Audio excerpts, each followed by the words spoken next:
Hi, I'm Laura Post. I voice Kasumi in Persona 5 Royal, Catherine in Fire Emblem Three Houses, and Nozomi in Love Live. And I'm here with Anime Impulse.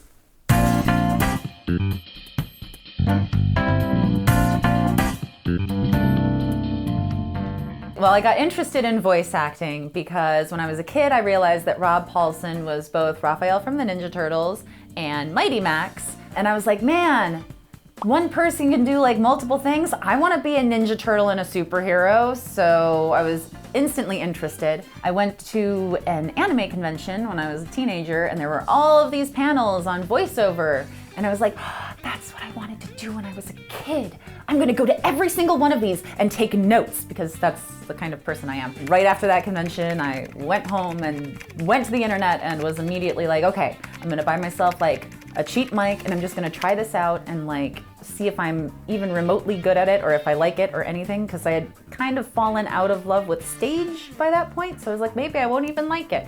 And then I absolutely loved it, which of course I would. People didn't hate me at it, so I just kind of kept doing it. And that has been me since then. I'll just keep doing it until question mark. I've had a lot of really memorable roles. Kasumi is definitely one of them, like one of my top 10 roles ever.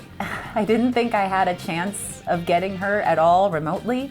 Even when I had the callback, I was like, well, that was fun, but probably went awfully, and oh well.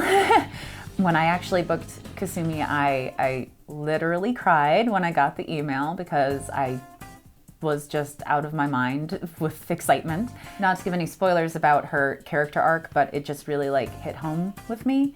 And so I just really connected with her and I really, really love her a lot.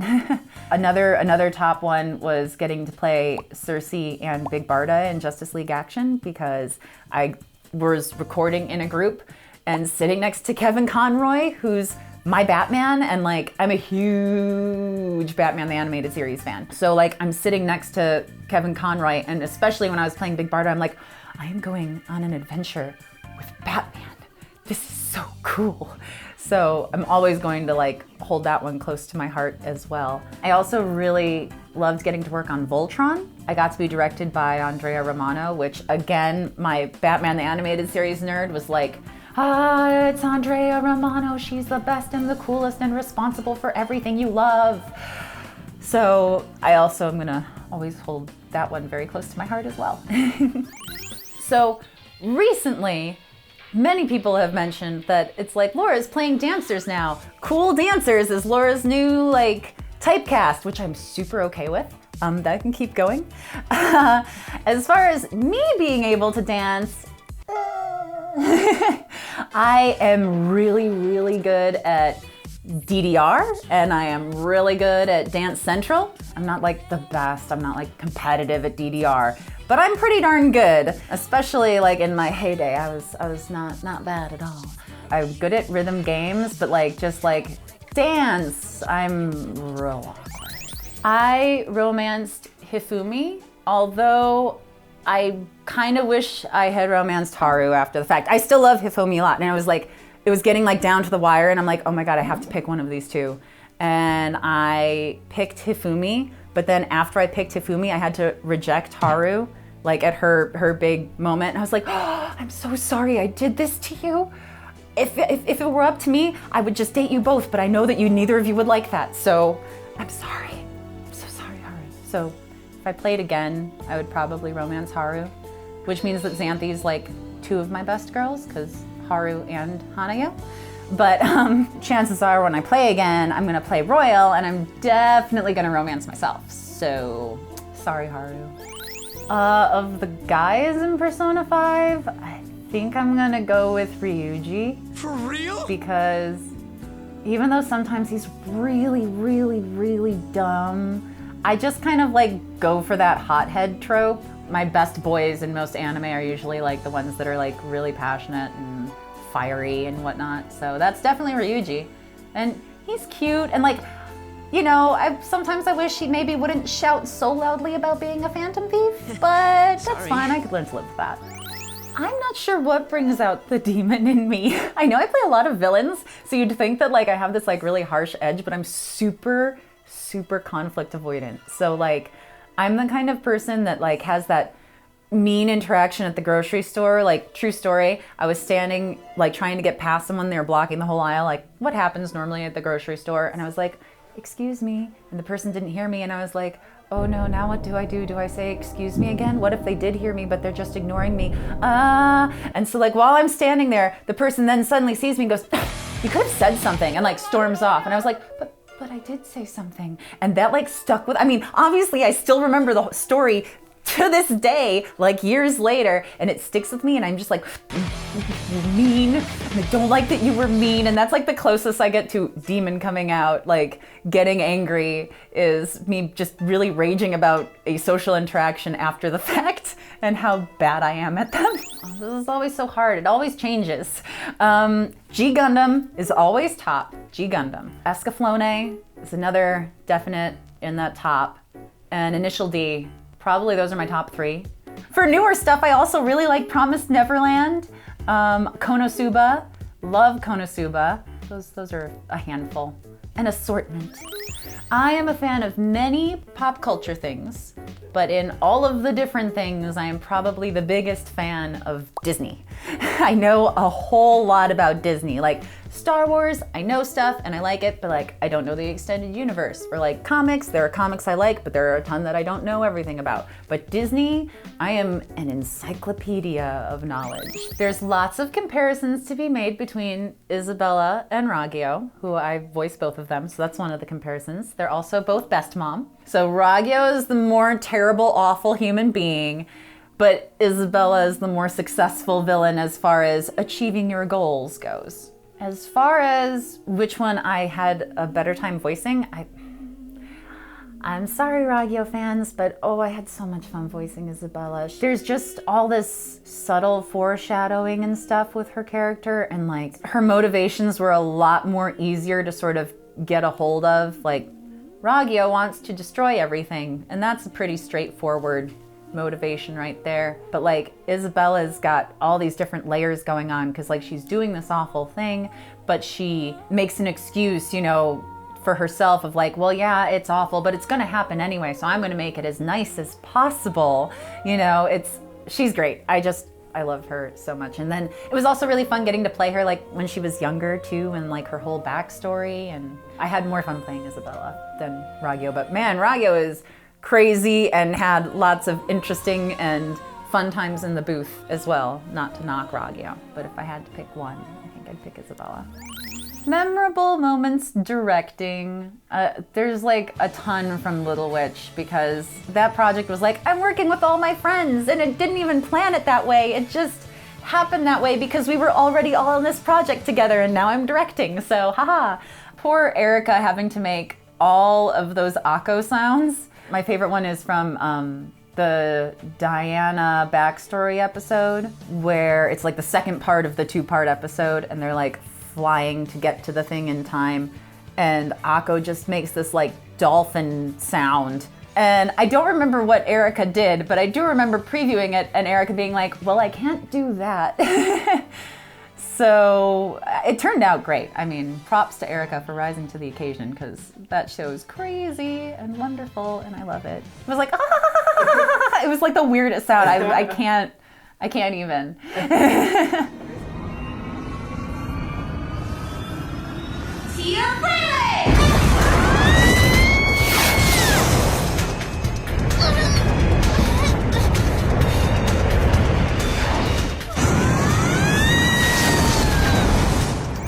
If Three Houses were to happen in Chicago, I feel like the houses, instead of being broken up into animals, would be deep dish pizza, Italian beef sandwiches, and hot dogs, because those are the cuisine of my people in Chicago. And I would belong to the church where I get to eat all of them, because I can't pick one, but I'm kind of partial to pizza. Just like I'm kind of partial to Blue Lions, but I wouldn't pick them.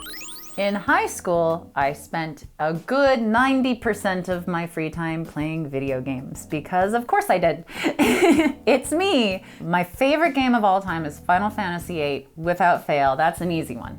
top game, Final Fantasy VIII, my favorite. I know it's controversial, I don't care. I love Squall, I love Cypher, I love all of my little characters, and I like want to hug my little orphans, and they're the best, and I love them, so they're the best. I really love The Sims 2.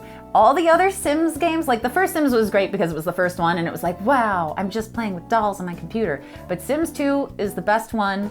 Fight Me, 3 and 4, pale in comparison to 2. I really liked Persona 5. I finally finished it. For people who've been like listening to me in interviews, I finally finished it. It took me like 250 hours, but I did it and I loved it and it was great. So look forward to playing Royal soon.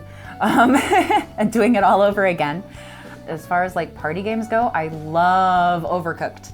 Me and Rochelle Hager are like the best Overcooked players in the world. We really should like stream it sometime or something because we are really, really, really good.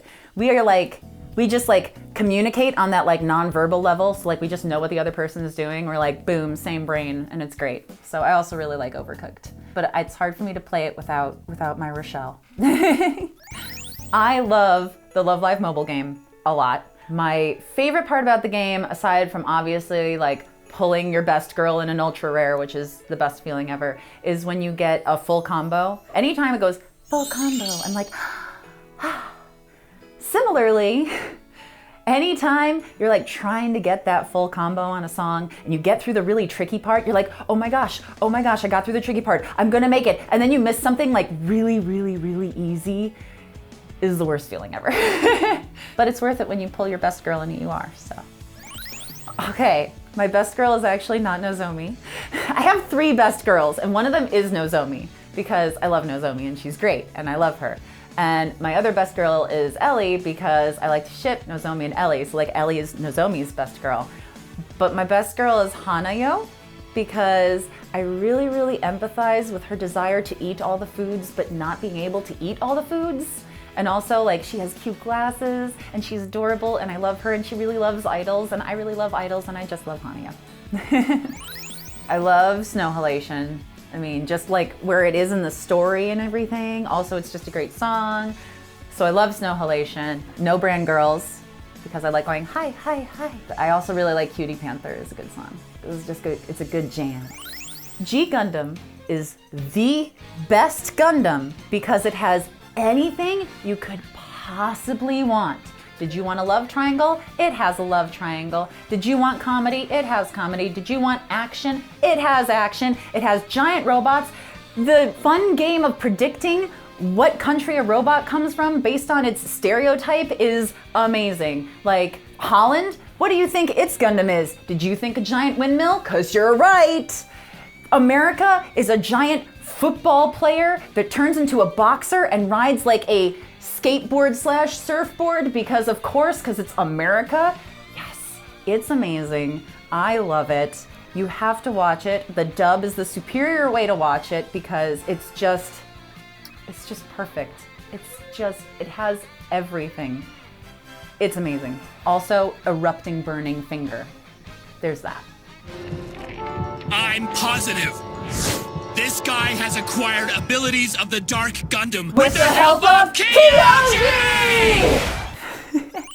Voice acting, to me, I mean, it means everything. As a kid, I was a fat kid and I was bullied a lot.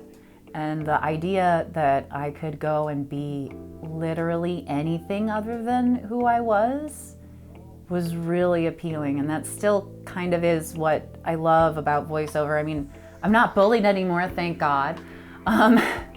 But there's something really freeing and awesome to be able to go into a booth and it's like, today you're playing a little pig monster, and then after you finish playing the pig monster, you're gonna be this like sexy fairy chick, and then when you're done with that, you're gonna play a little boy, and it's just really fun and freeing, and like you get to take your entire self and just throw it out for like an hour or 2 or 4 or however long your session is. You just get to take a vacation from being you and your life and doing your stuff and dive into this other world completely and just play and have fun. If I didn't have the ability to just go and do this other thing and enter this other world completely and be in another character's shoes, I think I'd probably go crazy. So it's a good thing that I'm able to do that. Thank you so much for watching my interview. I hope you had fun watching. I had a great time here. If you want to see more of me, you can at Twitter, Instagram, or I just recently started streaming on Twitch, so you can catch me there. It's Laura Post Voice for all free, because branding is a thing. Feel free to tweet at me stuff about Persona, video games, anime. I am here to talk about all of that because I am an unapologetic nerd. So see you there.